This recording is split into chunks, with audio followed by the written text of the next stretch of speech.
we're live. All right.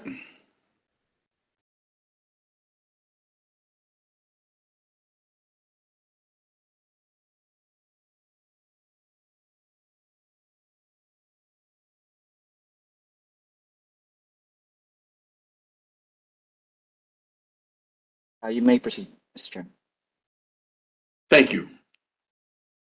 Good morning to all attending the RTA's virtual meeting of the Board of Directors. The Governor's emergency declaration remains in force during the current COVID-19 pandemic, and pursuant to his executive orders declaring a public health emergency and recent amendments to the Open Meetings Act, we continue to operate under the permission to conduct our meeting without physical attendance requirements. As the head of the public body, I find it's not prudent or practical to hold an in-person meeting or to have staff or any member of the board at our headquarters during the meeting. Now let's review the guidelines. Keep your audio on mute as much as possible to minimize background noise, which may impair the recording of the meeting. When you have a question or comment, please raise your virtual hand and the board secretary will call upon you. Make sure to put your hand down when you are finished. When he calls on you, lower your hand before you begin speaking. And when we get to voting, please raise your hand to make a motion or a second. The board secretary will identify who is making the motion and the second for the record. After he announces the motion and second, lower all hands. Are there any questions at this time? With that said, I'll now call the meeting of the Board of Directors of the Regional Transportation Authority to order, and I will recite the Pledge of Allegiance. You may remain on mute. I pledge allegiance to the flag of the United States of America and to the republic for which it stands, one nation, under God, indivisible, with liberty and justice for all. Mr. Secretary, will you please take the roll? Yes. Director Indelcio. Here. Director Canty. Here. Director Carey. Here. Director Colson. Here. Director Fuentes. Here. Director Gavin. Here. Director Gorman. Director Groven. Here. Director Holt.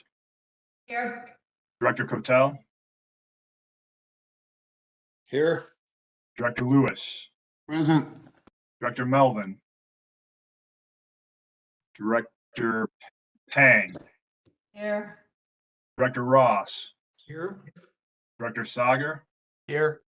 Chairman Dillard. 15 present, 1 absent, Mr. Chairman. Great, thank you. Item 3 is the approval of the minutes from the board meeting held on April 21 of 2022. Are there any comments or corrections to the minutes? I see no hands raised. If not, I'll ask for a motion and a second to approve these minutes as submitted. Motion by Director Indelcio and a second by Director Carey. Thank you, too. Mr. Secretary, please take the roll. Director Indelcio. Yes. Director Canty. Yes. Director Carey. Aye. Director Colson. Yes.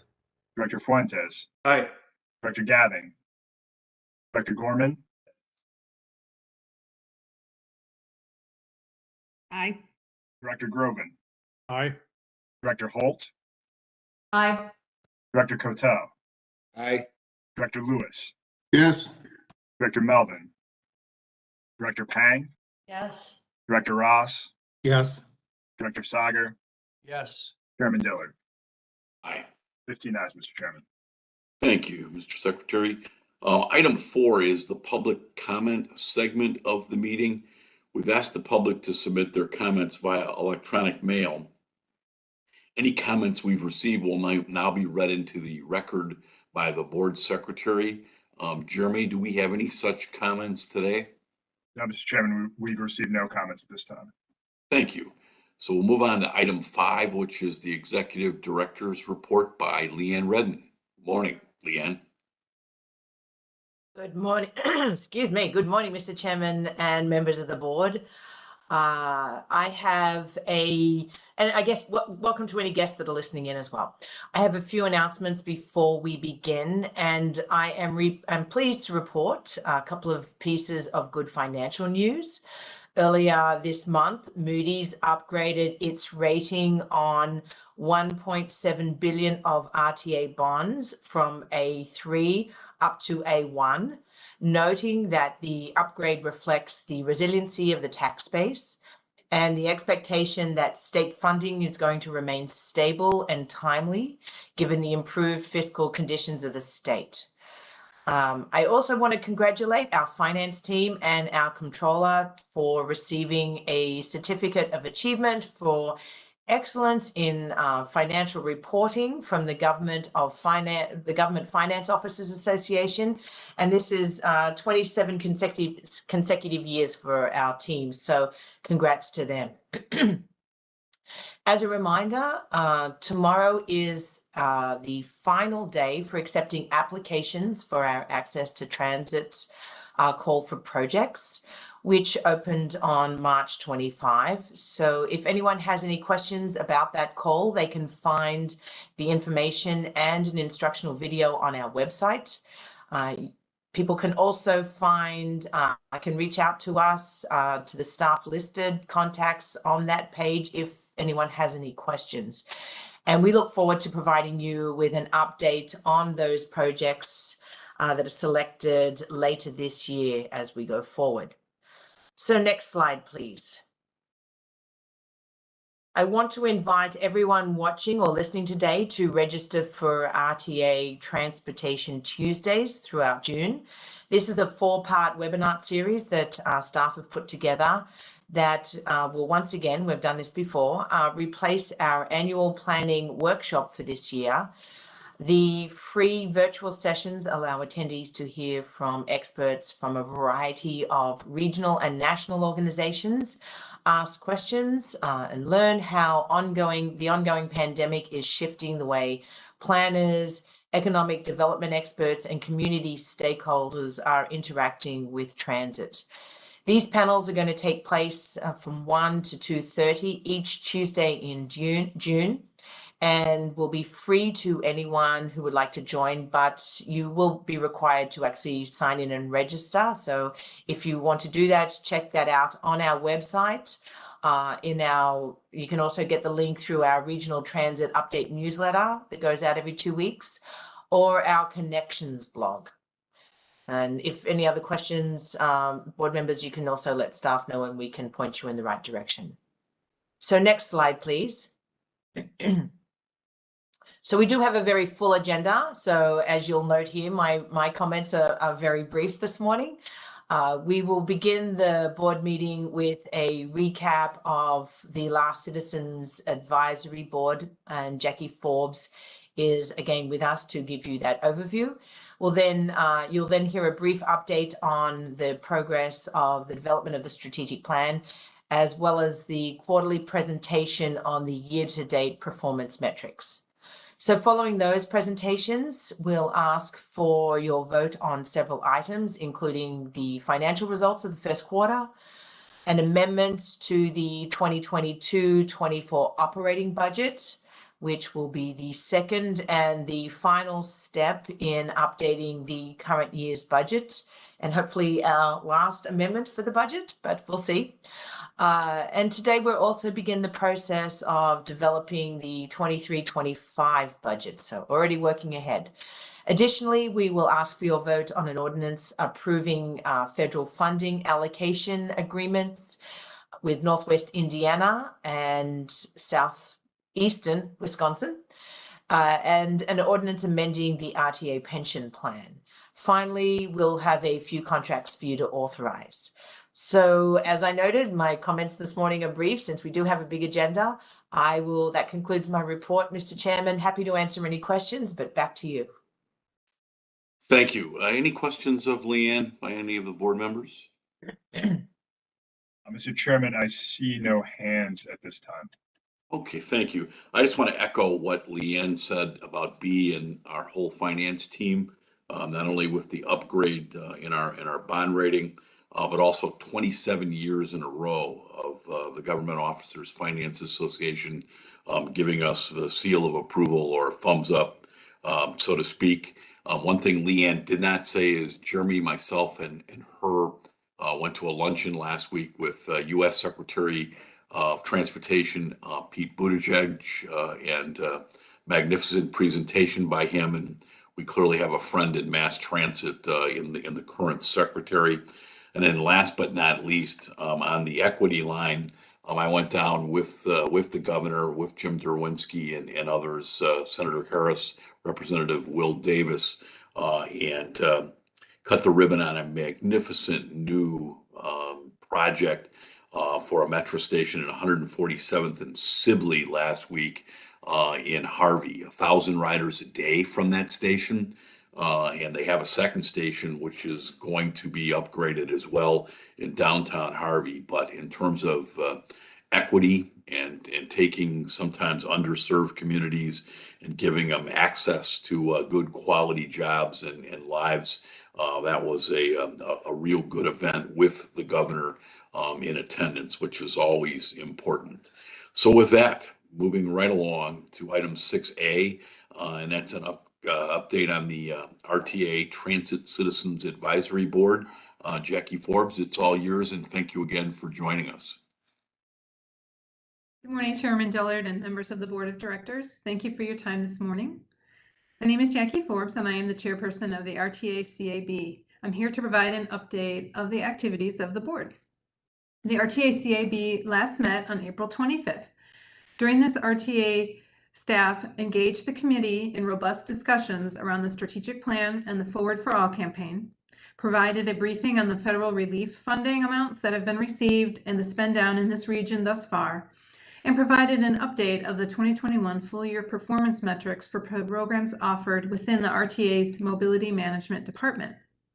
Let me begin by talking about the strategic plan. Mr. Peter Kirsten, RTA Principal Planner, provided an update of the progress being made on the development of the next Regional Transit Strategic Plan. He reminded the RTA CAB members of the vision, principles, and the desired outcomes that are guiding the work. He indicated that 3 working groups have been developed to seek input from regional stakeholders on topics related to transit service, infrastructure investment, and financial responsibility, and 2 technical groups focused on the development of the 10-year financial plan and priority projects for the transit system. These working groups are made up of individuals from the service boards, civic groups, advocacy organizations, nonprofit organizations, the business community, and the transit systems riders. Mr. Kirsten stated that several of the RTA CAB members are participants in the working groups, that the RTA CAB would be briefed on the progress of the plan's development at each meeting of the board, and they have additional opportunities to provide input throughout the process. Next, Tina Smith, RTA's Director of Communications, provided a briefing on a new campaign called Forward for All that launched on April 3rd, 2022. She indicated that the RTA worked with the service boards to build a multi-year collaborative campaign designed to convey messages of how transit provides connection, momentum, evolution, community, and equity. She stated that in the first stage of the campaign, after 2 years of low transit usage, we wanted to begin by reminding the riding and non-riding public of the economic and environmental benefits of transit and the access to opportunity it provides. Future phases of the campaign will present the challenges to the system and build support for solutions and strategic initiatives stemming from the Regional Transit Strategic Plan. Ms. Smith ended her presentation by sharing content of the campaign and early information on how the campaign is performing. In addition, RTA CAB received a briefing on the federal relief funding amounts that have been received and how much has been spent down so far. Doug Anderson, RTA's manager, budget and business analysis, reported that in total more than $3.5 billion of federal relief funding from the CARES Act, CRISA, and ARP was received and allocated to CTA, PACE, METRA, and the RTA. Through January 2022, the region has drawn down almost exactly 1/3 of the available funding, and the existing relief funding is expected to last into 2025. He indicated that an updated projection of how long the funds will last will come after an RTA funding amendment request that is planned for today's meeting. Lastly, Mark Koljak, RTA's Division Manager, Customer Programs, provided an update of the 2021 full year performance metrics for the programs offered by the RTA's Mobility Management Department. This update included a statistical analysis of the ADA Paratransit Certification Program, the RTA Reduced Fare and Ride Free programs, and the RTA Travel Training and Mobility Outreach programs, and the RTA Travel Information Center. The impacts of the COVID-19 on all the programs were highlighted as part of this presentation. The next meeting of the RTA CAB will be held at 10 a.m. on July 4th, 2022. This concludes my report, and I'm happy to answer any questions you may have. Thank you. Thank you, Jackie. Any questions? One moment, Mr. Chairman. I see no hands at this time, Mr. Chairman. Right. We'll move on then, and Jackie, thanks again. Item 6B is an update on the strategic plan, including a preview of the work underway in the stakeholder and technical working groups by Jessica Hector-Sue, our engineer and great member of our team. Jessica? Yes, good morning, Chairman. I love that you always introduce me as the engineer, because I am an I engineer. always think that's an extra plus. That's right. And I won't even say MIT engineer, which adds extra prestige. Yeah, Thanks. an engineer planner.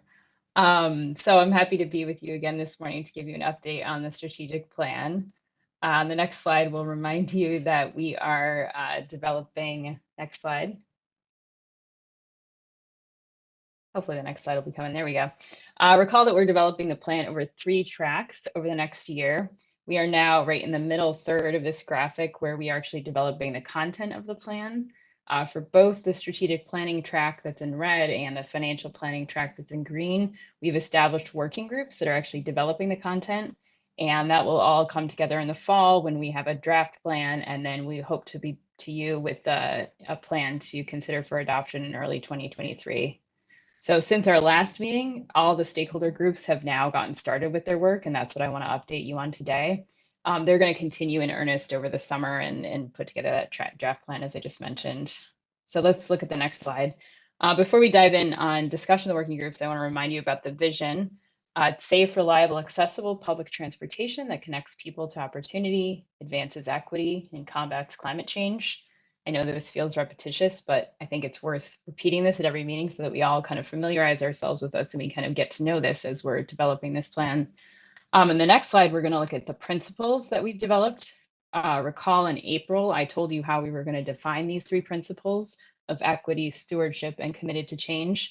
We're now using those principles as a part of our working groups. So in the meetings that they're having even this week, they're talking about these 3 things as they think about the goals for the plan.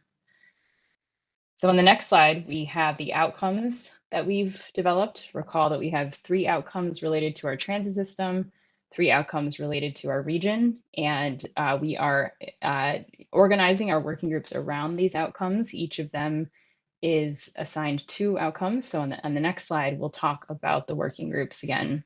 So as Jackie mentioned, as we've been telling her and telling you and others, there are 3 stakeholder groups. The first one, the Transit Service Working Group, is focusing on the quality of transit service and the related positive implications for climate change. The Infrastructure Investment Group is focusing on infrastructure investments both on the transit system and around the transit system. And then the Financial Responsibility Working Group is focusing on the balance between financial efficiency and actually doing what the transit system needs to do, which is connecting people to opportunity. So those groups have been meeting. I'll talk more about them in a minute. We've worked really hard to make sure those are diverse and include a microcosm of the region, I'm calling it. And then we also have 2 technical groups that are now meeting. So we're working hard on these groups. It is a lot of work, but it's also really great to have so many people involved in the process. And we're working hard to make sure that they cross-pollinate with one another too, so that the stakeholder groups that are doing the policy work and the technical groups who are digging into the weeds a little bit more are exchanging information with each other and staying in sync. So on the next slide, we'll look at talk about the stakeholder group makeup. I've mentioned several times that we have been trying to achieve a diverse recruitment there. So we have about 100 people participating in that process, representing RTA, the RTA board, CTA, Metra, PACE, CMAP, and 65 different organizations overall. We include people from all counties, from the city of Chicago, from the academic community, from private businesses, nonprofits, advocacy groups, and just transit riders as well. We conducted an intake survey at the beginning of the process to help us get to know our group members a little bit more and to get a better understanding of who is involved. We got about 58 responses to that, so about half of the people we asked have told us about themselves. About 90% of them are transit riders, with the heaviest representation being among CTA rail users, followed by Metra and CTA PACE as well, and ADA paratransit, so we have all modes represented. And the group, again, it's about half the people in the groups responded to our survey, but about half of that group is male and about the other half is female or non-conforming. 25% identify as a racial group other than white, and 67% fall into the 35 to 64 age cohort, with some people being younger, some people being older. So again, we're working toward that balance of diversity and representation across the region. We also made a new commitment to compensate individuals or organizations who are participating, as I've mentioned to you. We've had 9 people request that, so about 10% of the group has asked to be compensated. Those individuals asking for it are usually people working for smaller community groups or advocacy organizations that don't have large budgets. And so by doing this, we're allowing them to participate. And a shout out to our administrative teams for making that possible. It's a bit of work to set that up, but we've been able to do that. We are always looking for ways to involve more people in the process. So if you think there are others who should be involved, by all means, let us know, and we'll continue to expand our outreach throughout the process. So on the next slide, we'll remind you about the process we're going through with the working groups. They're having 6 meetings. We're about halfway through right now. This week, yesterday, and today, they are having their 3rd meeting where they're refining goals, and they will move on then to developing strategies and performance measures. So it's moving along very quickly. On the next 2 slides, I just want to give you a quick kind of glimpse of what they're talking about. In the first, they're working on content. But in the first meeting, we asked them to share some of their hopes with us and some of their concerns so that we could get an idea of what's on their minds. Some of their hopes are shown on this slide. We heard things like people hope that we will have equitable outcomes. They hope that we will have some new consensus about what the value of transit is. They hope that we will be able to make some progress on some key issues that have been percolating across the region in the transit space. So lots of hopes. On the next slide, we hear some of their concerns. We heard concerns like, are we going to be paying attention to suburban needs? Are we going to be able to balance urgency for change with the reality of the circumstances in which we work? Are we going to be able to get buy-in from people about changes we want to make? So some very real concerns there as well. We hear those, and we are trying to work through both embracing those hopes, addressing some of those concerns as we work together over the next 6 meetings, in hopes that this group, again, will be part of a consortium of people that can help us move the strategic plan forward when we're finished. So on the next slide, we'll transition from talking about the stakeholder groups to talking about the 2 technical groups, just to give you an idea a little bit more of what they're doing. The 10-year financial plan group is led by our own finance team. On that group, we have experts from RTA, the service boards, and CMAP who focus on finance and funding.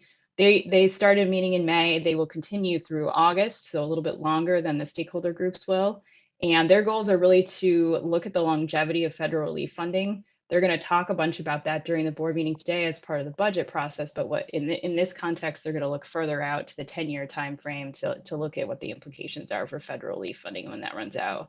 And then they will work on some potential solutions for filling that gap, some scenarios. We've heard thoughts from some of our directors about reintroducing some scenarios. So we're going to use some scenarios to think about what could be ahead and talk about that in the financial context.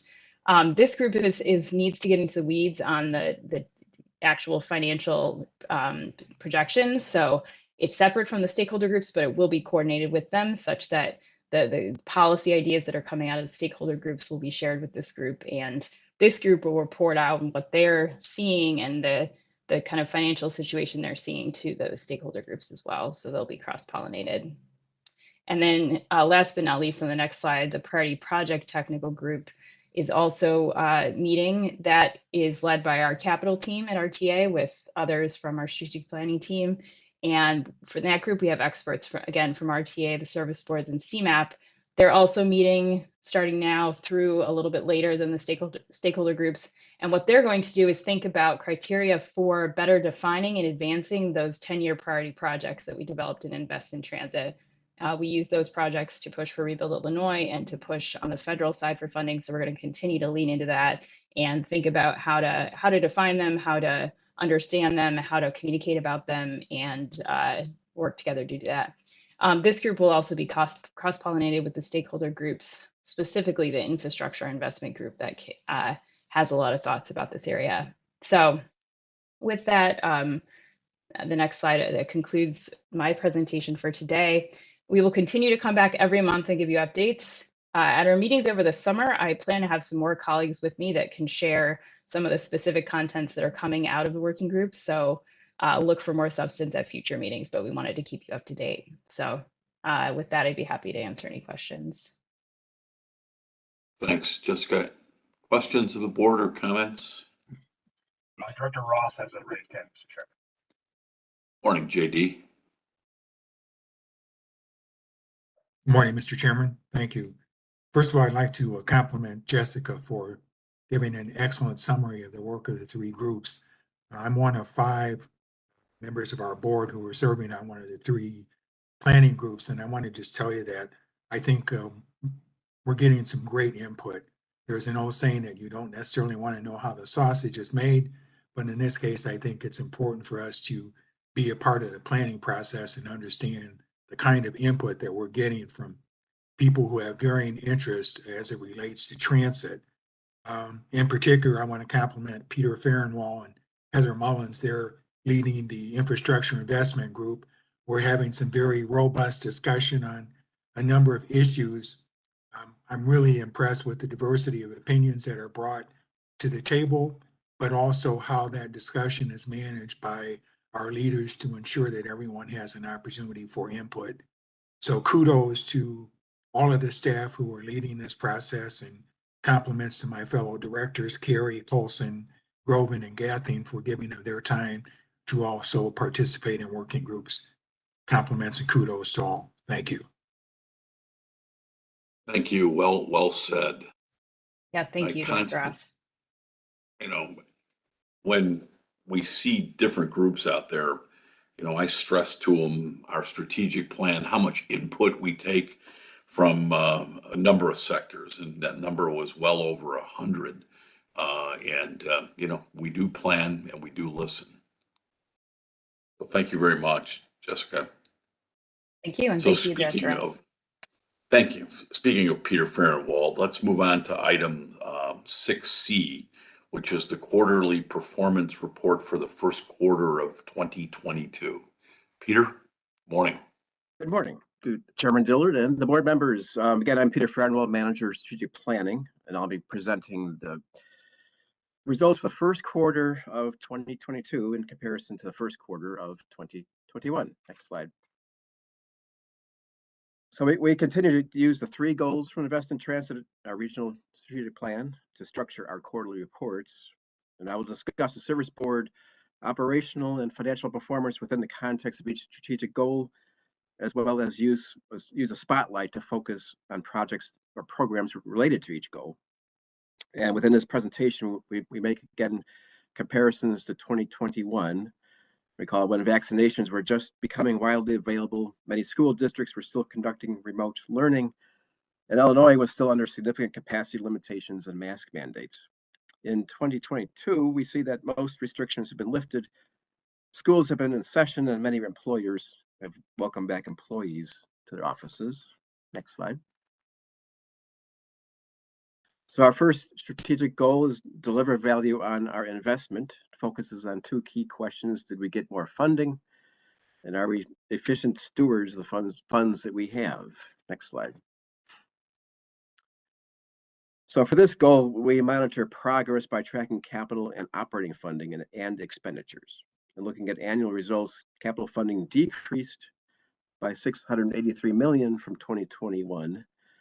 The larger year-over-year decrease stems from the granting of all remaining Rebuild Illinois bond funds in the first quarter of 2021, which totaled $2.6 billion in funding between 2020 and 2021. So we will discuss Rebuild Illinois bond funds further in the first spotlight. In addition, the 2022 amount shown does not include the infusion of the Infrastructure Investment and Jobs Act funds that will add about 40% to the federal formula funds included in the capital program. Year-to-date capital expenditures of $303 million was a 24% increase from 2021, a difference of $59 million. And expenditures are increasing as their service boards move from design to construction on important projects that are funded with Rebuild Illinois bonds and PAYGO funds. The system-wide operating cost per passenger trip of $11.45 was about 1/3 lower compared to the first quarter of 2021. And the fare revenue per passenger trip of $1.52 was 14 cents higher compared to first quarter last year. Both of these figures are significant improvements that stem directly from increased ridership. Next slide. So for the first spotlight, we'll focus on the Rebuild Illinois bond funds. All of the Rebuild Illinois bond funds, $1.4 billion in 2020 and $1.2 billion in 2021, have been programmed and granted. And programming is the first necessary step before funds can be granted and then expended. Once funds are granted, expenses can occur over a period of years as a capital project is designed, implemented, and completed.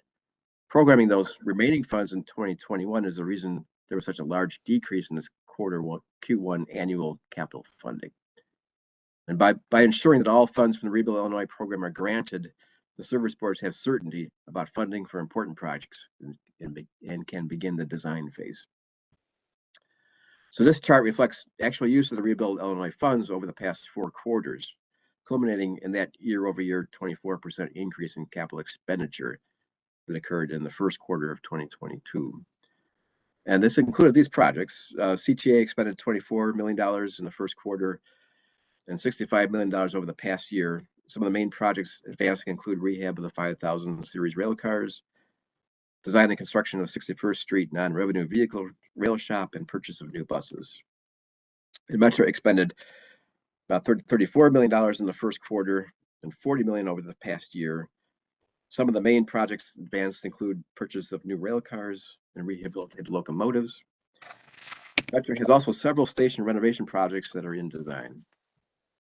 Pace expended $13.4 million in the first quarter and $40 million over the past year. Some of the main projects included advancing the new Joliet bus station and the I-55 Plainfield garage. Pace is also using funds from Rebuild Illinois to design changes to garages around the region to support electric buses. And as we continue to report on Rebuild Illinois, we will see expenditures increasing as more projects move from design to construction. And then after 5 to 7 years, we will see many projects begin to wrap up and the need for new state funding will again be at the forefront. Next slide. So moving on, the second goal is build on the strengths of our network, where we ask that the region become more transit friendly, and are we focusing our limited resources wisely? Next slide. And for this goal, we have been measuring vehicle revenue miles. We look at vehicle revenue miles, which is again the total miles the buses and rail cars travel in revenue service, as it reflects the amount of service available to our riders. The year-over-year percent change for the last 10 years is noted above each bar here. Vehicle revenue miles for the first quarter of 2022 was 0.5% higher compared to 2021, and over the 10-year period reflected here down 14.2%, or about 8.2 million miles. Next slide. And for this spotlight, we'll focus on trips taken throughout the region because we have not seen the same increase in transit use that we have seen for other modes. To the left of the dash line, we can see trips taken on all modes of travel. This data comes from the company called Replica and their product Trends, which is an activity-based travel demand model, but created from a variety of data sources such as cell phone data and credit card sales. We have access of this data through a partnership with IDOT. The trips shown here on the left include all travel, transit, auto trips, auto passenger trips, walking, biking, rail, ride hail, taxi, etc., for the residents within the 6-county region. And the bars to the right of the dash line reflect only transit trips. As you can see, the volume of all trips declined by 17% in the first quarter of 2021, but in 2022, the volumes rebounded and actually exceeded the 2020 levels by 22%. In contrast, public transit trips dropped by 2/3 in 2021, and to date remain 50% below 2020 levels, because we have not yet seen transit return to the level of total travel. Next slide. And our third goal is to stay competitive, where we ask, are we providing the kind of services that people want to ride? And are people satisfied with it when they do? Next slide. And for this goal, we track ridership as well as metrics related to speed and reliability. System-wide ridership for the first quarter of 2022 was 59.1 million, which is 19.4 million higher compared to the first quarter of 2021, an increase of 49%. The system-wide average speed was 15.0 miles per hour, 3% higher compared to 2021. And first quarter on-time performance was 82% for CTA bus, up 2.2 percentage points, and 53% for CTA rail, a decrease of 5.4 percentage points. Metro reported higher on-time performance in 2022 by just over 1 percentage point, and exceeded its target of 95%. And Pace bus on-time performance was not available at this time. Next slide. And for our third spotlight, we're going to provide an update of observations about riders' expected return to transit. Again, for the third time, we've reached out to our customer satisfaction survey panel to ask about their current use of transit and about their feelings and expectations regarding their future use of transit. And in asking the question, when do you expect to be riding transit regularly? The summer survey respondents in the orange line on top of this graph anticipate a rise in use over the next year, leveling off to about 85% of the respondents feeling that they would be returning to transit by late 2023. The December survey results shown by the red line occurred as concerns about the Omicron variant were prevalent and showed a slower expected return throughout 2022, but ending at a very similar level at what respondents told us in the earlier summer survey by the end of year 2023. And the third time we asked our panel, as shown by the blue line, in this past March, we see a slower return to transit than earlier thought.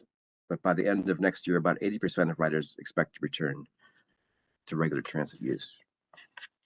Next slide. So in summary, Rebuild Illinois bond funds have all been programmed, and the service boards are ramping up spending efforts. Transit trips are not rebounding as quickly as all trips, and our riders have repeatedly indicated they do expect a substantial return to regular use by the year end of 2023. That concludes my presentation. I'll be happy to take any questions. Great, Peter. Thank you. Peter's another great planner, engineer. Thank you. University of Illinois, another great engineering school. Any questions or comments for Peter? One moment, Mr. Chairman. I see no raised hands at the moment. Excellent. Thank you very, very much. Appreciate it, Peter. Item 7A is next, and that's the resolutions certifying the financial results for the first quarter of 2022. B, you with us this morning? Good morning. Yes, good morning, Mr. Chairman and members of the Nice board. work and again. Thank you.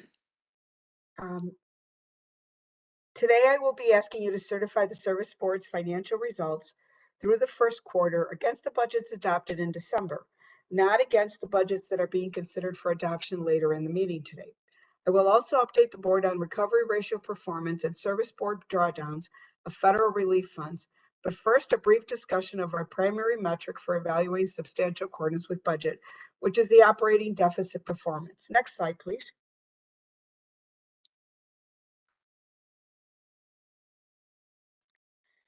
In March and April, we covered operating revenue and operating expenses as focus areas in the financial performance presentations. Those are the only two measures that enter into the operating deficit calculation. Operating deficit is operating revenue minus operating expense, resulting in a negative number, hence the label deficit. It measures how the service boards perform as an unsubsidized business, so you will notice that sales tax, PTF, and relief funding are not in the equation. Rather, those funding amounts fill the gap represented as the operating deficit. This is why the operating deficit is sometimes called a funding requirement. It determines how much funding is needed to achieve balance. Let's use CTA first quarter results as an example. For the first quarter of 2022, CTA's budget adopted by the RTA board in December anticipated $78.9 million of operating revenue and $444.5 million of operating expense for a budgeted operating deficit of $365.6 million. CTA's actual revenue results for the first quarter were just slightly unfavorable to that budget, but their operating expenses of $411 million were over $30 million favorable to budget, more than offsetting the small revenue shortfall. This produced an actual operating deficit of $333 million, which was $32.6 million or 8.9% favorable to budget. Next slide, please.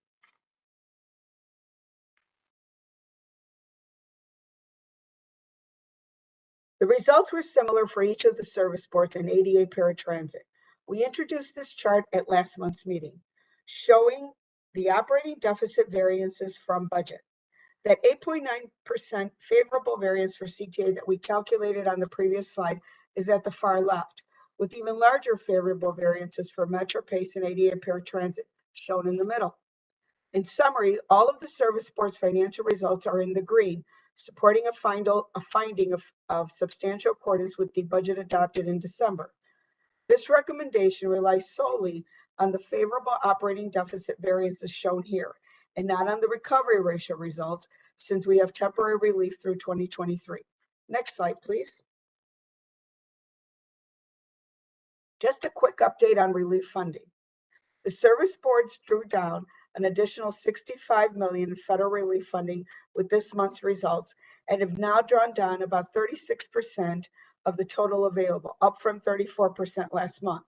The service boards are now requisitioning against each of the three tranches of relief funding, CARES Act, CRISA, and ARP Act, rather than drawing them down in sequential order. You will receive a more comprehensive update on the expected longevity of the relief funding in the next agenda item. Next slide, please. I'll close with an update of our goal of providing more financial topics of interest at the board this year. We've talked about operating revenue and operating expense at the last two board meetings. And with today's presentation, we can also check operating deficit off the list.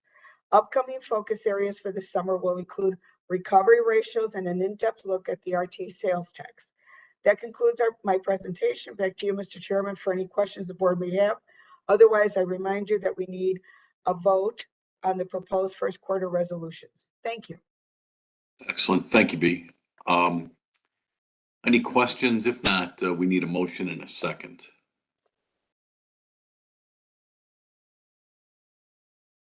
Looks like we have a motion from Director Sager and a second from Director Groven. Thank you.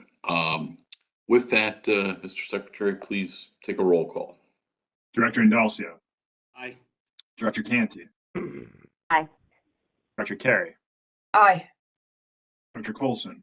Aye. Director Fuentes. Aye. Director Gavin. Aye. Director Gorman. Aye. Director Groven. Aye. Director Holt. Aye. Director Cotel. Aye. Director Lewis. Aye. Director Melvin. Director Pang. Yes. Director Ross. Yes. Director Sager. Yes.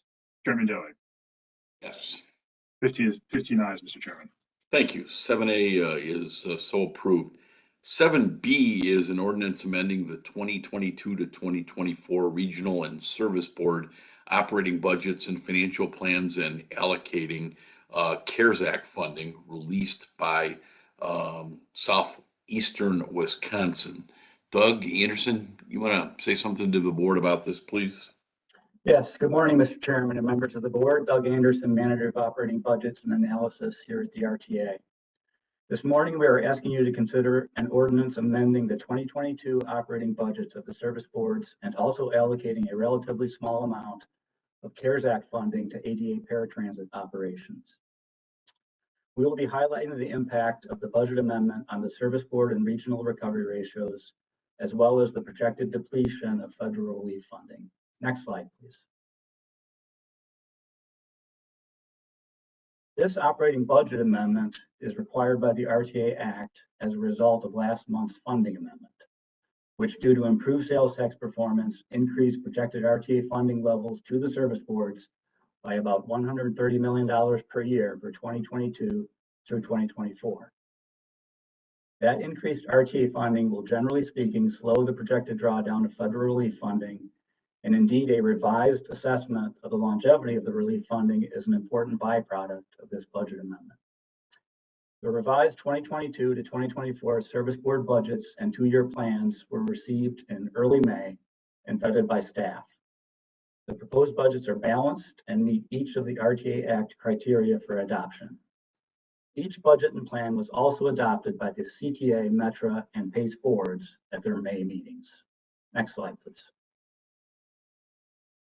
Proposed service board expense levels reflect minor adjustments from the current budget. CTA recognized actual year-to-date expense performance through March, but left expenses unchanged for the balance of the year, resulting in a $33.2 million or 1.9% expense reduction. Metra's proposed expense level of $900 million is unchanged from the current budget, as that agency continues to implement service restorations and schedule adjustments. PACE Suburban Service increased projected 2022 expenses by $3.7 million or 1.4% to account for the impact of higher fuel prices. Unlike CTA and Metra, the PACE approach has always been to purchase fuel close in at market prices, which does make the agency's budget more susceptible to fuel price spikes, but can also result in fuel expense savings when prices decline. Although PACE staff was not required to submit a revised ADA paratransit budget, they elected to do so to recognize increased expense for 2022, also driven by fuel, as well as implementation of ADA paratransit projects utilizing TNC providers such as Uber. The increased ADA expense of $3.2 million is proposed to be fully covered by previously allocated CRISA funding, which has been carried over from the 2021 budget year. The expense assumptions for the RTA agency budget and debt service requirements were left unchanged from the budget adopted in December. On the bottom line, the proposed 2022 regional expenses total $3.378 billion, a decrease of $26.3 million from the December budget. This slide only shows operating expenses. The service boards left ridership and operating revenue essentially unchanged from the previous budget, as actual 2022 ridership has thus far held fairly true to those assumptions. Next slide, please.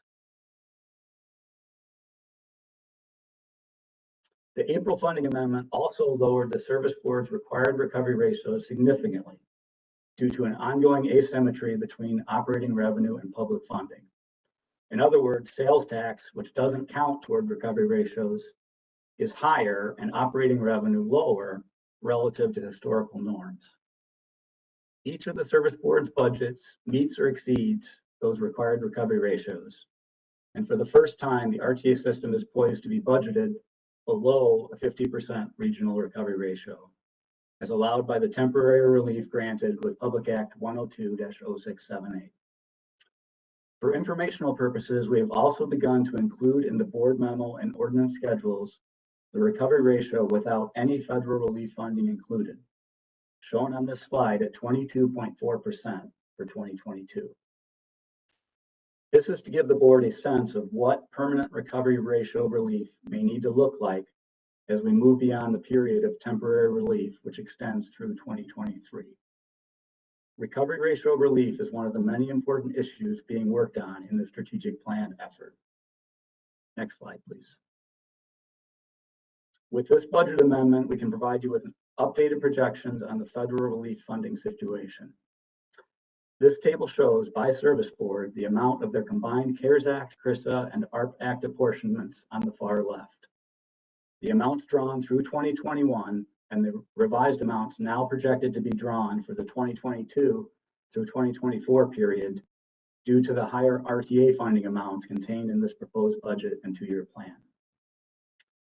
Importantly, the improved RTA funding levels have combined with lower CTA expenses to resolve a $226 million shortfall, which existed in the 2024 plan adopted in December.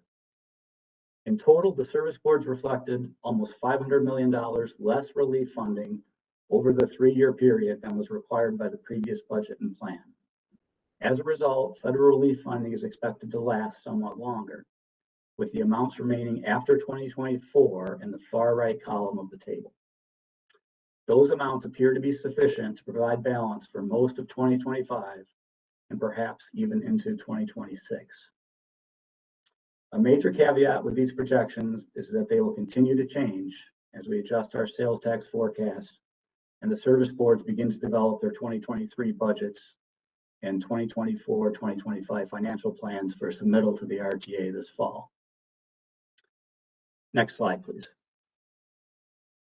Finally, the proposed ordinance also requests board allocation to ADA paratransit of $741,000 of CARES Act funding, previously apportioned to southeastern Wisconsin, but recently released back to the RTA. The original CARES Act allocations were made by this board in April of 2020. At that time, no CARES Act funding allocation was made to ADA paratransit due to the availability of sufficient reserve funds.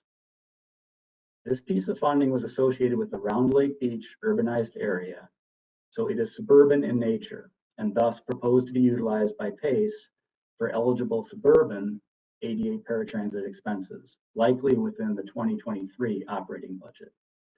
This approach will reduce the amount of sales tax 2 funding required for ADA paratransit.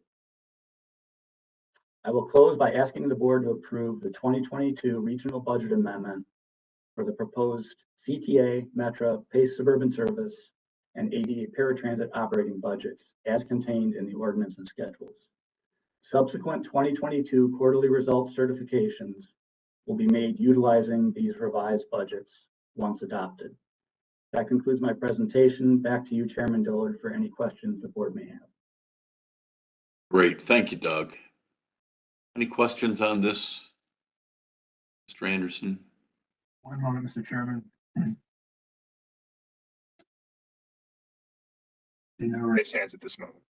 All right. Well, let's have a raised hand for a motion or a second to adopt Doug's recommendations here. We have a motion by Director Ross, a second by Director Canty. Thank you. And with that, Mr. Secretary, please take a roll call. Director Indelcio. Aye. Director Canty. Aye. Director Carey. Aye. Director Colson. Aye. Director Fuentes. Aye. Director Gavin. Aye. Director Gorman.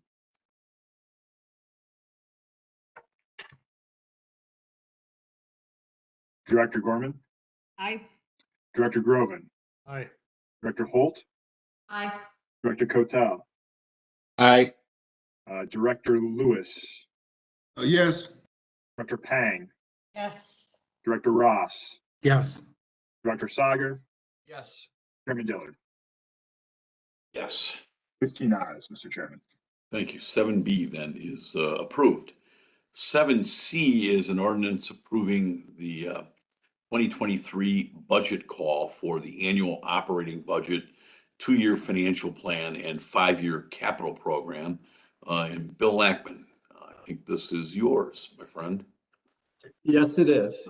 Thank you, Mr. Chairman. Good morning, all board members. As Chairman Dillard said, this is RTA Treasurer and Budget Manager Bill Lackman. Presenting with me today is RTA Manager of Capital Programs, Tatiana Sanders. Today, we are seeking board approval to release the Budget and Capital Program Call, or Budget Call for short. The Budget Call kicks off the 2023 budget cycle and defines the budget development process. The proposed 2023 funding amounts, budgets, and capital programs, that is, all of the numbers, will follow in the coming months. First, I will cover the purpose, components, and operating portions of the budget call. Then Tatiana will present some of the capital program elements. Finally, I will review the budget calendar and request board approval to release the 2023 budget call. Each budget year is unique, and our transit system continues to face challenges, including the depletion of federal relief funding over the next few years and the need for recovery ratio relief beyond 2023. Next slide, please. The annual budget process begins in May and culminates in December when the board will consider the service board budgets and capital programs for adoption. The budget call lays out the budget planning requirements. The RTA and the service boards will work through each step, leading to a comprehensive budget, 2-year financial plan, and 5-year capital program. We will be looking for the proposed 2023 service board budgets and 2-year financial plans to demonstrate financial viability, operational efficiency, and program effectiveness, including the prudent use of federal relief funding. We will also verify that the proposed budgets and programs align with the emerging regional goals and priorities being discussed as the new strategic plan takes shape. Next slide, please. The key components of the budget call are shown here. As the region's transit system continues to recover from the COVID pandemic, the general steps of the 2023 budget development process will remain the same. The regional economic outlook is the basis for the sales tax forecast used to set funding levels for the service boards, as well as for the service board's ridership forecasts. The news is better now than at this time last year, with ridership rising past 50% of pre-pandemic levels, and sales tax receipts at record highs. The budget call outlines the information and statistics to be included in the service board operating budget submittals, including projected drawdowns of federal relief funding. For the capital program, the service boards will provide descriptions of all planned projects and how those projects tie to the core capital requirements and the regional strategic plan. Next slide, please. This budget cycle does have some unique considerations. First, the new strategic plan is well underway. While the plan is not expected to be finalized and adopted until early next year, its emerging themes should influence the development of the service board budgets, financial plans, and capital programs. We will need to secure recovery ratio relief beyond 2023. This could come via an extension of the current temporary relief or through permanent legislative change. To provide context for this, we will include in the budget materials the recovery ratio without federal relief funding, as in the previous agenda item, as well as without the various credits and adjustments allowed by the RTA Act.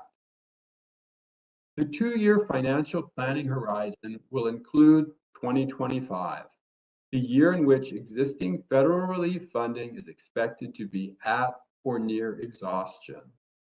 Accordingly, the service board's financial plans will need to project any budget balancing actions needed to close the gap between revenues and expenditures.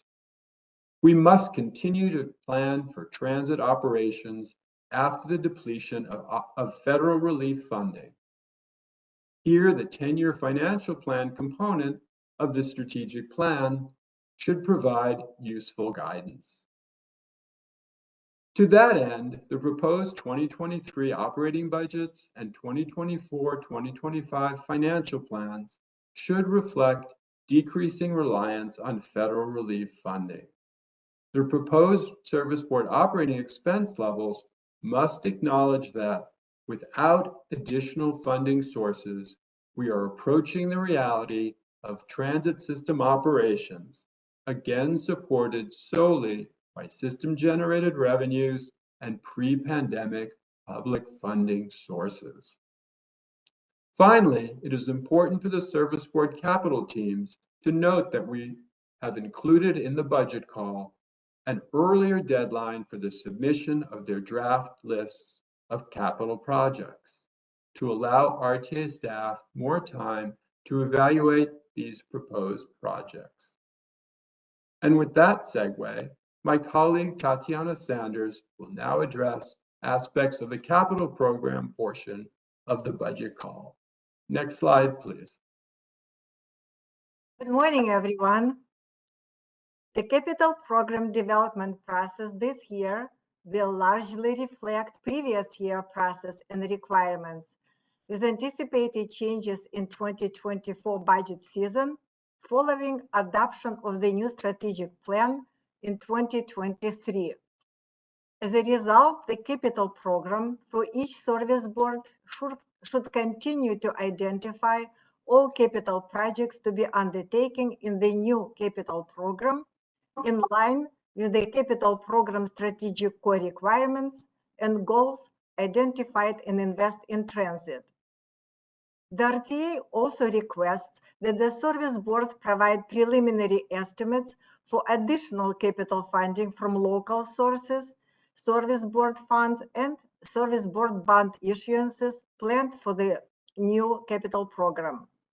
The RTA will publish on its website the estimates of the out years of federal formula funding amounts in the beginning of June. That will include the increases provided by Infrastructure Investments and Jobs Act. In general, the amount of federal funding increased 38% for our region in 2022. In addition to the 5-year capital program, the service board will continue to be required to provide an updated set of 10-year priority projects that reflect the agency's top capital funding priorities.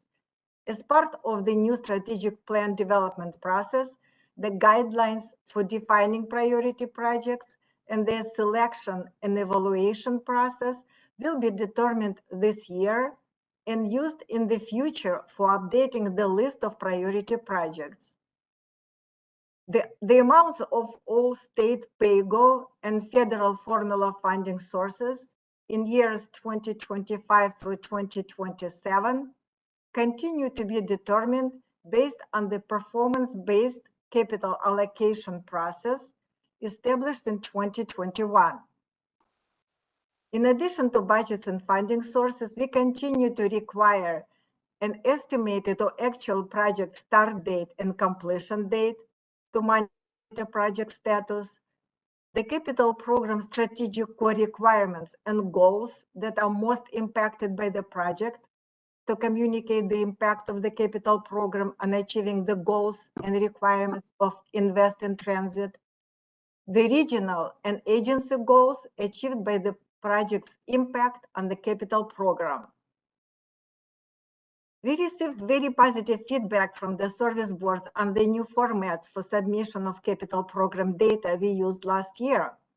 This year, the RTA has simplified Exhibit G, used for submitting project detail, even more by pre-populating the available 2022-2026 data for each service board, and the draft Exhibit G will be due to the RTA on October 7, 2022. October 7, 2022. I'm sorry, 1 week before the May submittal deadline. Bill already mentioned that. Other elements of the capital budget call process remain the same, including opportunities for public input They are noted in the budget calendar. And now back to Bill Ekman. Next slide, please. Thank you, Tatiana. I'll now close with a summary of the 2023 budget timeline.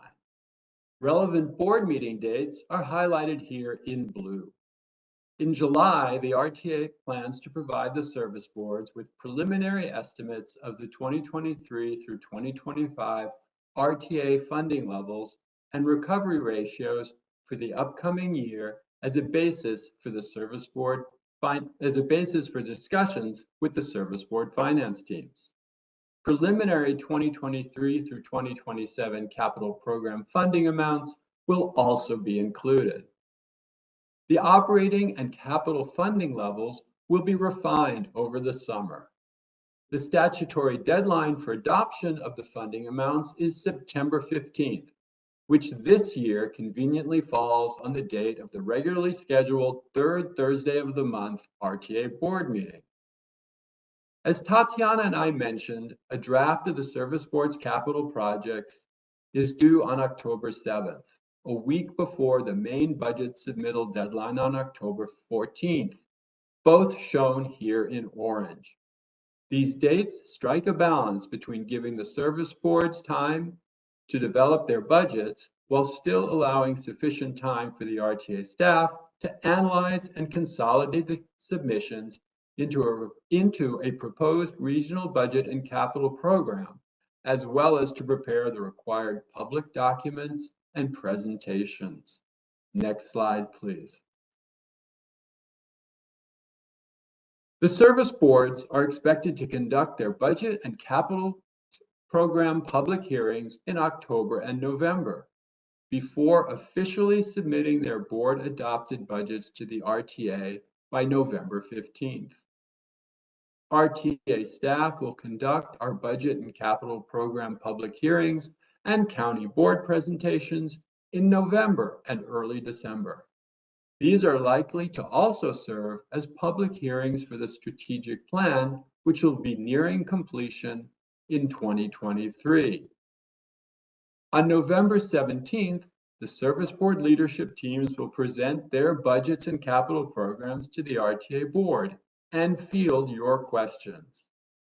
Finally, on December 15th, we will ask the RTA board to consider the 2023 regional budget and 5-year capital program for adoption. That concludes our presentation seeking board approval to release the 2023 budget and capital program call. Tatiana and I would be happy to answer any questions. Back to you, Mr. Chairman. Thanks, Bill and Tatiana. Questions or comments? Chairman, I see no hands raised at the moment. Thank you. It's looking at that calendar for December 15th, always a meeting, Bill, that reminds me that we're in the holiday season when that one comes around. Yep. So we're going to need a motion and a second to approve this item if there are no questions or comments. We have a motion from Director Carey and a second from Director Kotel. Thank you, Pat and Tom. With that, Mr. Secretary, Jeremy, please take a roll call. Director Andalcia. Aye. Director Canty. Director Canty.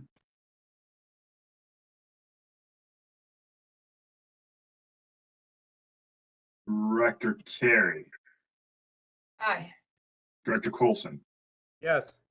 Director Fuentes. Aye. Director Gavin. Aye. Director Gorman. Aye. Director Groven. Aye. Director Holt. Yes. Director Kotel. Aye. Director Lewis. Yes. Dr. Pang. Yes. Director Ross. Yes. Director Sagar. Yes. Chairman Dillard. Aye. Coming back to Director Canty. Director Canty indicates aye. 15 ayes, Mr. Chairman. Thank you. And 7C is approved.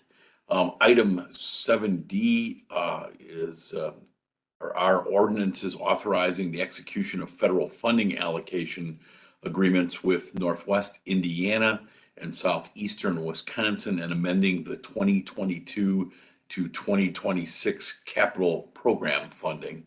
And Tara O'Malley, I believe, is going to present this to the board. Yes. Good morning, Chairman Dillard and members of the RTA board. I am Tara O'Malley, Principal Financial Analyst of Capital Programs here at the RTA. Next slide, please. We are here to request the approval of two ordinances. First, we are requesting an ordinance to execute the full 2022 federal formula allocation letters of understanding agreements and attachments among Northeastern Illinois, Northwestern Indiana, and Southeastern Wisconsin. The second ordinance is to amend the 2022 to 2026 capital program, incorporating revenue changes associated with the increase in available federal formula funds. Next slide, please. Both ordinance proposals are a result of increased funding availability from the new Bipartisan Infrastructure Law, known as Infrastructure Investments and Jobs Act, or IIJA. Before we talk about the information in the ordinances, let's review some of the highlights of IIJA, which was signed into law on November 15th, 2021. The law continues the discretionary fixed guideway capital investment grants program, which funds fixed guideway investments, including new and expanded rapid rail, commuter rail, streetcars, bus rapid transit, as well as corridor-based bus rapid transit investments that emulate features of rail. The legislation also reauthorizes surface transportation programs for fiscal years 2022 to 2026. Additionally, some of the focus for transit involves safety, with enhanced state safety oversight programs by strengthening rail inspection practices, protecting transit workers and riders from injuries, and ensuring safe access to transit. Modernization. This significant investment in transit will repair and upgrade aging transit infrastructure and modernize bus and rail fleets. Climate. Funding will support replacement of thousands of transit vehicles, including buses and ferries with low and no emission vehicles. And finally, equity, providing additional funding to advance equitable public transportation planning and operations. Next slide, please. On April 6th, 2022, the Federal Transit Administration, or FTA, published the 2022 full federal fiscal year allocations for the 4 federal formula programs, which are 5307 Urbanized Formula, 5337 State of Good Repair, 5339 Bus and Bus Facilities, and 5310 Seniors and Persons with Disabilities. The first 3 formula programs fund capital projects. The RTA is the designated recipient of these funds and charged with calculating apportionments among Northeastern Illinois, Southeastern Wisconsin, and Northwestern Indiana. The sub-allocation with Indiana and Wisconsin are calculated proportionally based on the U.S. Census and transit operating data for each region. The Illinois portion of capital funding is split among the service boards in accordance with historically established shares. The 5310 funds go directly to the RTA for competitive distribution within the region. As required by federal guidelines, the Chicago Metropolitan Agency for Planning's MPO Policy Committee will consider all the allocations at its June 9th, 2022 meeting. After the RTA board approval of the funding sub-allocations, the RTA will provide a written letter to the FTA of the allocated capital federal funding to all recipients in the region. That letter allows service boards to start applying for federal grants. Next slide, please. The result of the first calculation shows that overall the 2022 appropriations for the three federal formula funds, 5307, 5337, and 5339, is $728.8 million. When 5310 funds are added to that, the total amount awarded to Illinois is $738.4 million, which is 38% more than the 2021 federal appropriations issued under Fixing America's Surface Transportation, or FAST Act. Northwestern Indiana Regional Planning Commission and Southeastern Wisconsin Regional Planning Commission both agreed to the apportionments on May 10th, 2022. Next slide, please. The funding for the 2022 to 2026 capital program includes increases for CTA, Metra, and PACE based on the available funds from IIJA. The program overall is increasing its federal formula funding by $194.57 million. Project detail changes associated with these additional federal formula funds will be subsequently submitted for board approval at a later date after the service boards amend their capital programs. As stated previously, the funding apportionments for 2022 are based on an historical formula, and beginning in 2025, a new performance-based methodology will be implemented for apportioning. Next slide, please. RTA staff has approved these requests and found them to be justified as outlined in the ordinance memo. That concludes my presentation, and I'll take any questions. Thank you. Thank you, Tara. Questions? Otherwise, we need a motion in a second. See no raised hands, Mr. Chairman. And I believe we have a motion from Director Holt and a second from Director Groven. Great. With that, Jeremy, please take a roll call. Sure.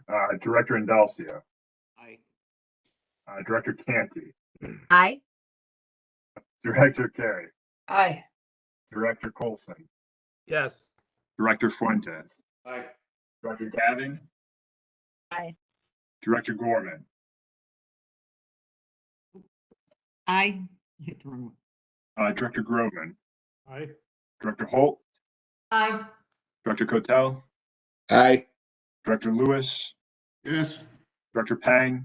Yes. Director Ross. Yes. Director Sagar. Yes. Chairman Dilley. Aye. 15 ayes, Mr. Chairman. Thank you. And 7D is approved. Moving on, 7E is an ordinance authorizing the purchase of excess liability insurance policies by the RTA's Loss Financing Plan and Joint Self-Insurance Fund.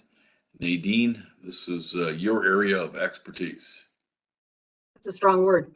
Good morning, Chairman and Directors. This is an item that we present every year at this time to renew excess liability insurance that is purchased on behalf of RTA, CTA, Metra, and PACE. This year, we're asking the board to approve the purchase of insurance policies covering losses from $15 million to $100 million at a cost not to exceed $9,210,123. That's a slight increase over last year's premiums, less than 1%. Those policies will provide coverage from June 15 of this year through June of 2023. I believe there was a question regarding the term excess, which really is just a term of art referring to insurance that covers higher limits above already existing insurance or self-insured retention limits. In our case, each of the agencies individually purchases insurance or self-insures for up to $15 million in losses per year.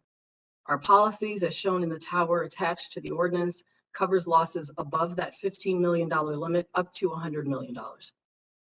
This is insurance that we've purchased jointly since the early 1990s in an attempt to minimize the potentially devastating impact of an unexpected loss that could severely harm the region's finances.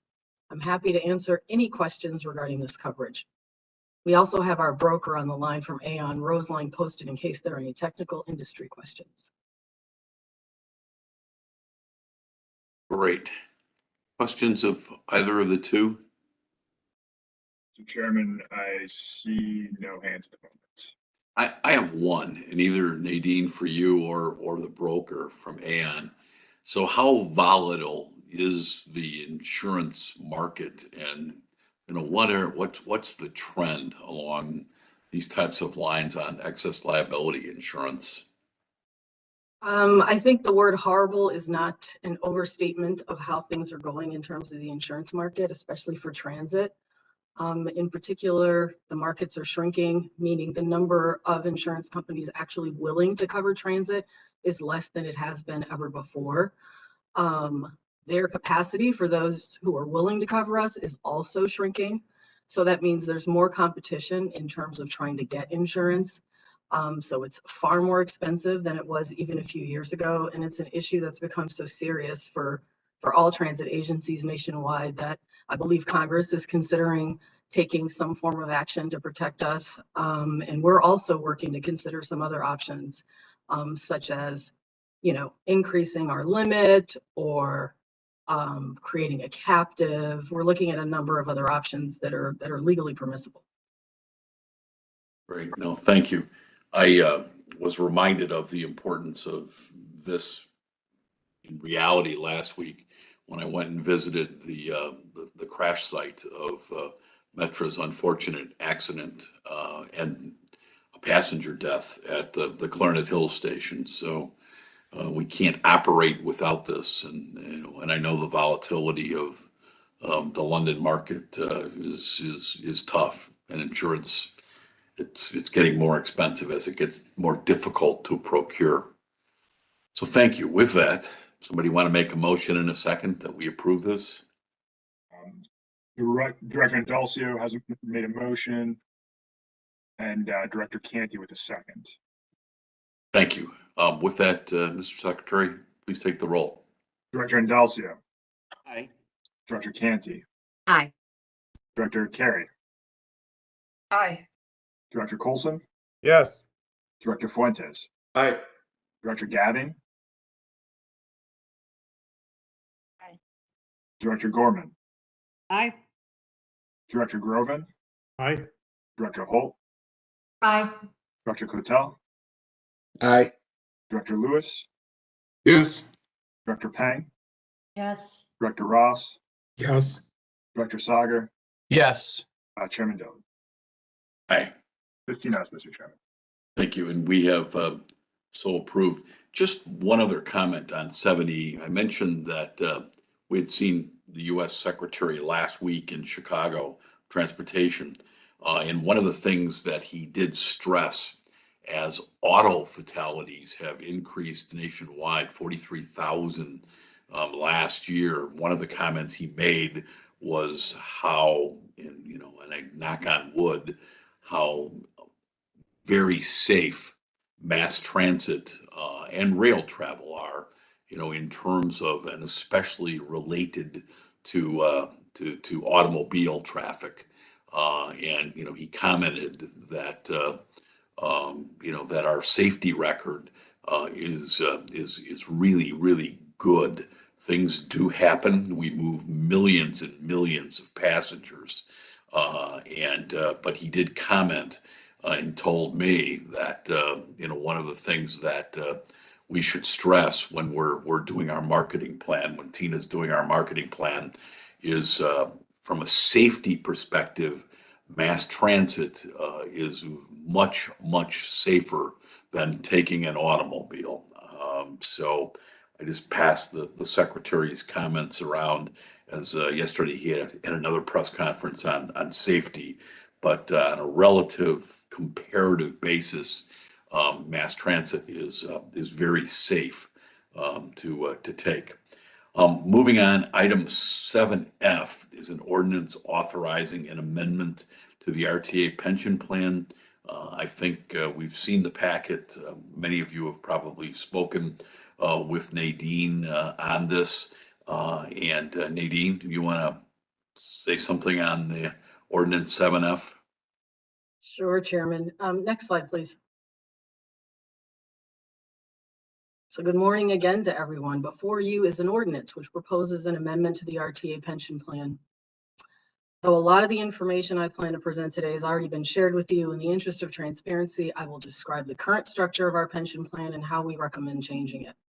First things first, I am by no means a benefits or a tax expert, despite what the chairman has said. But somehow you chose me to chair the pension committee nonetheless, but worry not. The plan is in good hands as it employs a number of experts who assist in its administration and investments. Some of them are here today to ensure that any questions are answered accurately and completely.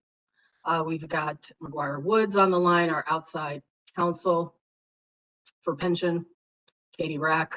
She knows the plan inside out. She's been one of our lawyers for several years.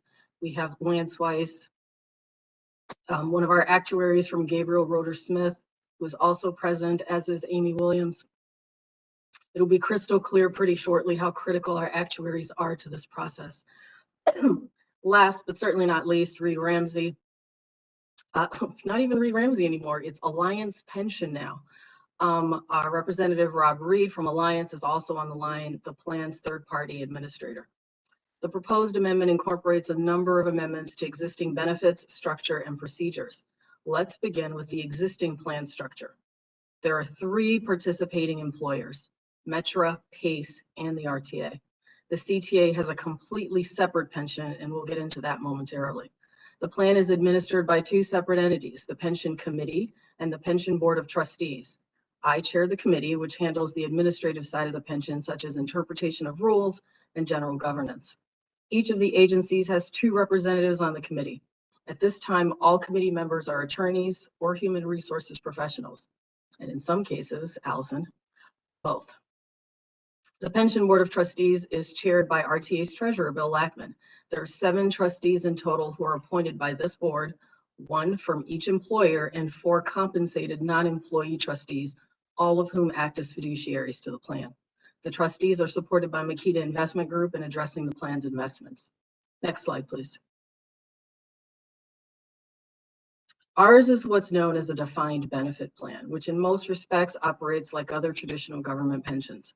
At the time of employment, every employee is immediately eligible to participate in the plan. Employees vest in their benefits after approximately 5 years of full-time service. A number of factors such as age, years of service, and salary history are used to calculate a fixed cash benefit paid from the date of retirement through the recipient's life. There are a variety of options available upon retirement, such as whether to take a lesser benefit, which will increase upon the death of the participant for his or her spouse, and some are eligible for a lump sum payout of benefits. Normal retirement age is 65 with an option to retire early and take a lesser benefit at age 55 with 10 years of service. The so-called rule of 85 that most of us are familiar with also applies to those wanting an unreduced benefit prior to age 65. Again, benefits are calculated in part based on years of service. The plan currently gives service credit to former CTA employees who are employed by RTA, Metra, or PACE after leaving the CTA. Sadly, the CTA's plan does not reciprocate. So this amendment would eliminate the service credit, which really is just an additional expense to the plan that no longer serves the agencies. Next slide, please. In terms of how the plan is funded, each of the employers makes an annual contribution, which is calculated pro rata based on salaries paid to active participants. As referenced in the prior slide, the plan is non-contributory, meaning that it's funded entirely by the employers. Employees are not required to make any contribution to the pension. The average annual contribution is approximately 14% of employee salaries. That's going to be important in a moment. As of the January 1, 2021 evaluation conducted by our actuaries, the plan is well funded at approximately 73% based on actuarial value. The plan currently has approximately 2,600 total participants, which is basically everyone, including retirees, beneficiaries, 1,156 active employees, 858 of whom are vested. Next slide, please. So let's get into the substance of the amendments we're requesting, which focus on increased transparency and flexibility. Next slide, please. The first is fairly perfunctory. We had been relying on an older outside counsel opinion that provided that the plan was not a public entity subject to the Open Meetings Act. So going forward and consistent with other local plans, we will increase transparency by opening up our meetings to the extent nothing being discussed is of a confidential or personal nature. Next slide. So to say that the pandemic has had an indelible and permanent effect on the workplace would be an understatement. This chart depicts just a few interrelated factors impacting the region's evolving staffing needs. The Bureau of Labor Statistics has maintained resignation stats since the start of the millennium. It's probably no surprise to any of you that 2021 broke all prior records for the highest number of resignations in a single year. Last December alone, 4.4 million workers nationwide quit their jobs. That's nearly 3% of the entire workforce. So we've all heard the term Great Resignation to describe this phenomenon. Some have dubbed it the Great Contemplation, the Great Reshuffling, and my personal favorite, turnover contagion. A little bit of hyperbole for you today. Whatever you call it, the point is that employers are competing for talent now more than ever before. And in today's talent marketplace, candidates know the value of their work, and they are leveraging it to demand a workplace and benefits that are different than just a few years ago. Suffice it to say that staffing needs are changing pretty dramatically. In some cases, there's a need to use voluntary attrition to right size, while in other cases, there's a need to bring on additional staff while addressing these new expectations from job candidates. Again, the talent marketplace truly is a brave new world for all employers right now, and we believe the proposed changes to retirement benefits offer just one of many tools we can use to meet those evolving challenges. Next slide, please. All three employers are balancing the need to compete for talent while also allowing for the possibility that for some employees, the great contemplation means they might prefer to accelerate their retirement, as so many have during the pandemic. And it's kind of a win-win, if you will. To that end, we are requesting to offer two new features in the plan. The first is a temporary window permitting the purchase of as little as 1 month and as much as 5 years of service credit. An interested participant will contact our pension administrator, who will then obtain a calculation from the actuaries of the specific actuarial cost of purchasing whatever time period the employee has requested. The employee must already be vested in the plan to be eligible for this feature. The plan specifies that all costs will be borne by the employee. The employee will then make the required payment, and upon full receipt of the payment, our records will reflect that additional service credit. The potential downside to this option is the cost to the employee. I suppose everything depends on your situation, but the numbers run by our actuaries show that this won't be an inexpensive option for most. Next slide, please. Case in point, our actuaries ran a number of different scenarios for us, but this depicts one example of what the cost would be for an employee who is 55 years of age, has put in 26 years of service, and has a salary of $100,000 at the time of making the purchase. So the cost of buying a single year is less than $20,000, but it starts to escalate very quickly from there. So again, the cost is based on the actuarial cost of giving that person this additional year of service, meaning the pension should be in no worse financial position due to any purchase resulting in early retirement. I'm not sure under what circumstances this person would want to purchase 5 years, but that cost is nearly $130,000.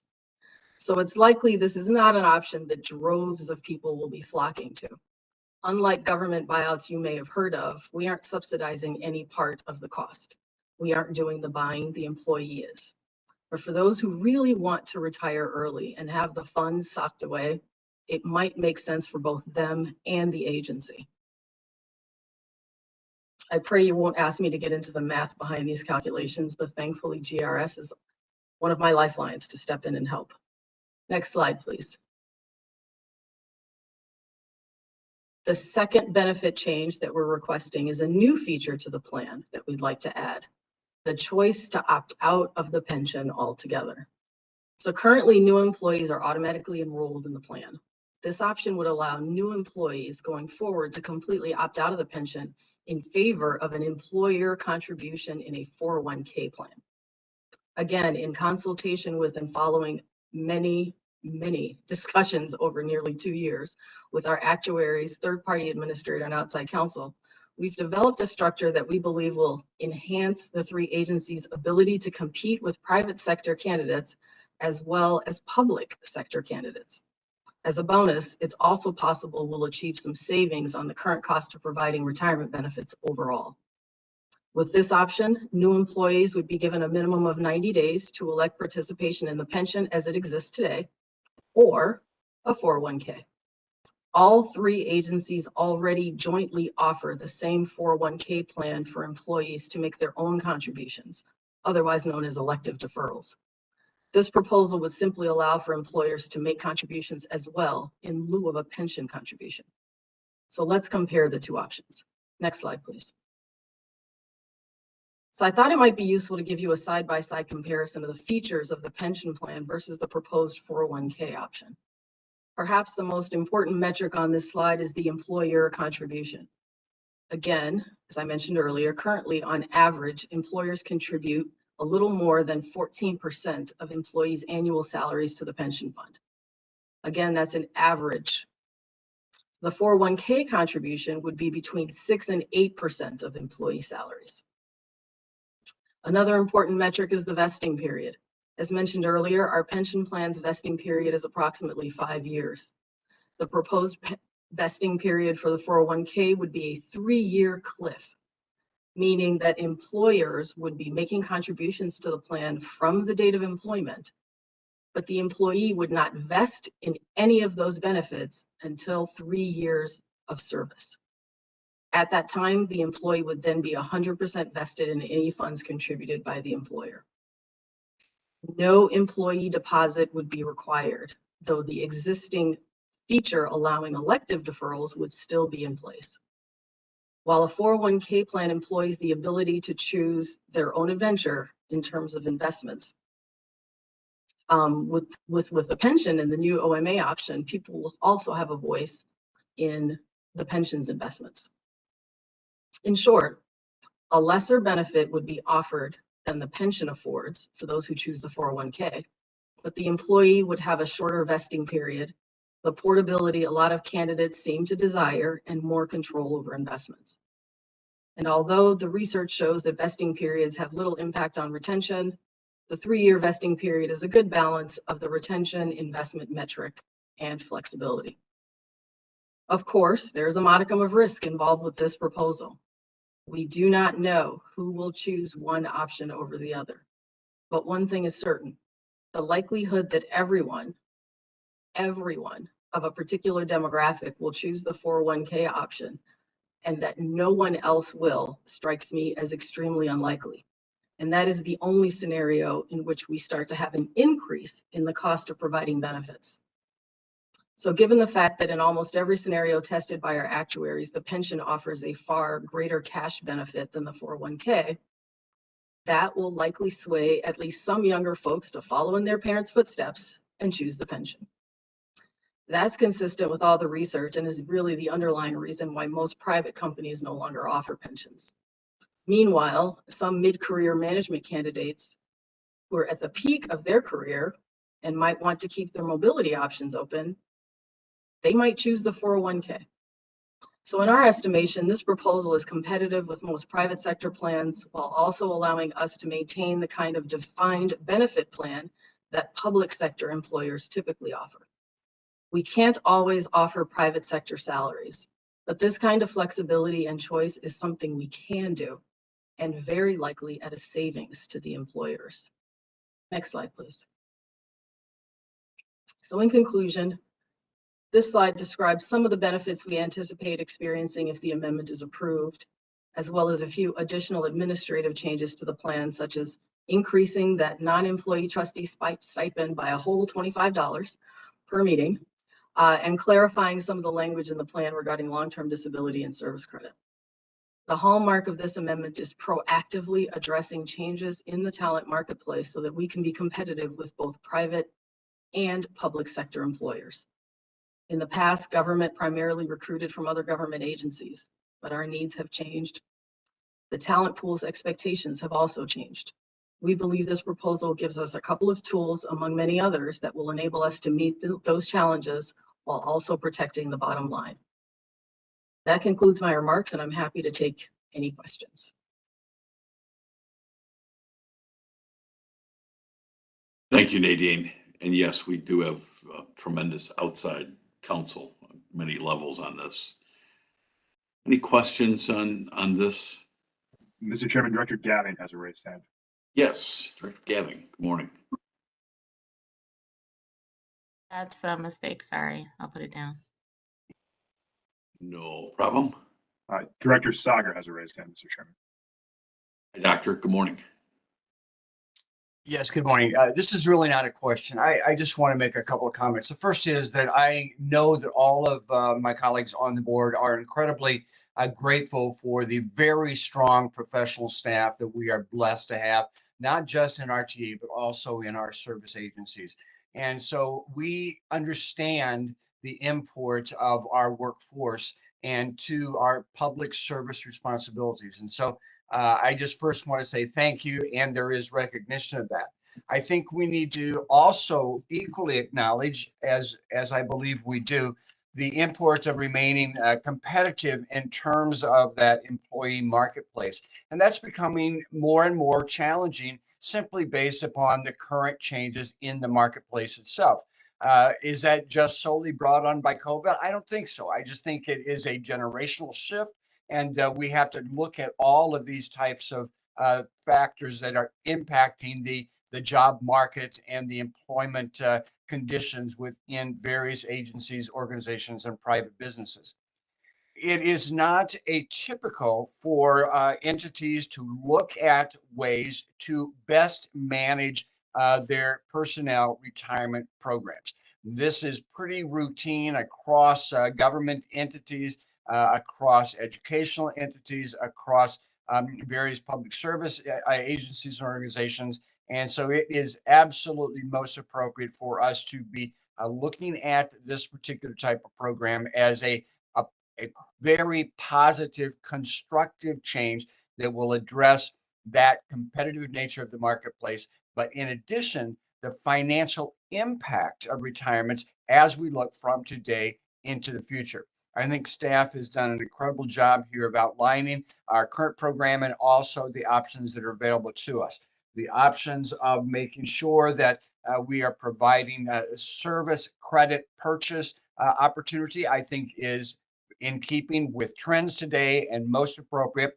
Frankly, it can help us to save costs down the road as we're looking at salaries. And that's pretty typical. It happens quite frequently in public agencies. And the other thing is the opportunity today, which there's been a lot of discussion about, to move to 401k plan opportunities for pensions and savings to the employer. On one hand, it looks like, all right, we're contributing a higher level, and we are 14%, but 14% is certainly not out of line. And on a competitive, comparable basis, it is indeed most appropriate. So I want to commend staff. I think this is great. And it would be my honor if it's appropriate, Chair, for you to move to approve this well-inscribed plan. Thank you, Dr. Sagar. Doctor. Mr. Chairman, I see no additional hands at this time. Okay, we've had a motion by Dr. Sagar. Need a second. We have a second by Director Holt. Thank you, Alex. All right, with that, Mr. Secretary, please take the roll. Director Indalcio. Aye. Director Canty. Aye. Director Carey. Aye. Director Colson. Aye. Director Fuentes. Aye. Director Gavin. Aye. Dr. Gorman. Aye. Dr. Groven. Aye. Director Holt. Aye. Director Kotel. Aye. Director Lewis. Yes. Director Pang, Yes. Director Ross, Yes. Director Sagar, Yes. Chairman Dillon. Aye. 15 ayes, Mr. Chairman. Thank you. Thank you, Nadine, and our actuaries, counsel Thompson Weir, to all of you who put in the work to analyze that very thoroughly. Next is 7G, an ordinance authorizing a contract to conduct grant closeout audits. And Lelaine Alvarez, I believe, is here to answer any questions on this. Lelaine, anything we need to know? No additional comments at this time, Mr. Chairman, but I'm more than happy to answer any questions if there's any. Great. Thank you. Thank you, thank you, thank you. Any questions on this? If not, I'll entertain a motion in a second on 7G.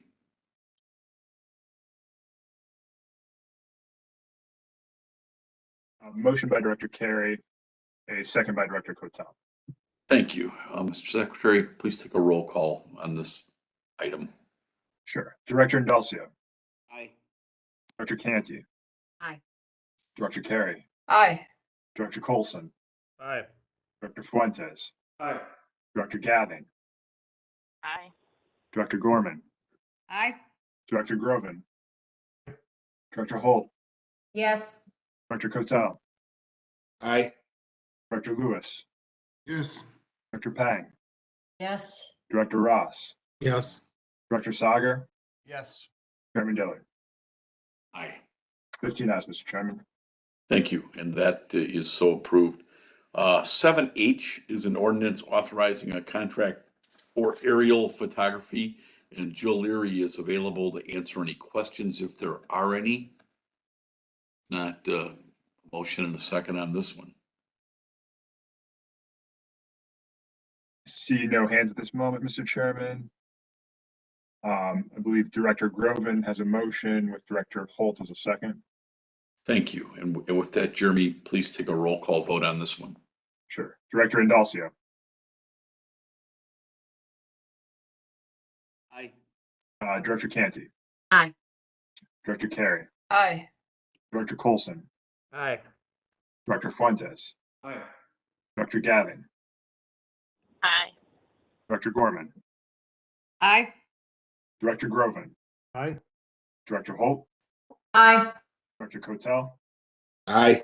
Director Lewis. Yes. Director Pang. Yes. Director Ross. Yes. Director Sagar. Yes. Chairman Dillon. Aye. 15 ayes, Mr. Chairman. Thank you. And 7H is adopted.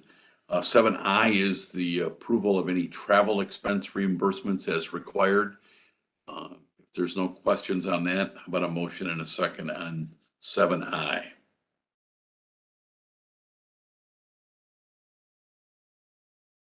We have a motion from Director Indulcio and a second from Director Ross. Thank you, gentlemen. With that, how about a roll call vote, Mr. Secretary? Director Indulcio. Aye. Director Canty. Aye. Director Carey. Aye. Director Colson. Aye. Director Fuentes. Aye. Director Gavin. Aye. Director Gorman. Aye. Director Groven. Aye. Director Holt. Aye. Director Cotel. Aye. Director Lewis. Yes. Director Pang. Yes. Director Ross. Yes. Director Sagar. Yes. Chairman Dillon. Aye. 15 ayes, Mr. Chairman. Thank you, and that is approved. Before we go on to any new business, Leanne, any new business or anything that we need to wrap up or we've forgotten? Not to my knowledge, Mr. Chairman. I think we have covered everything we need to today.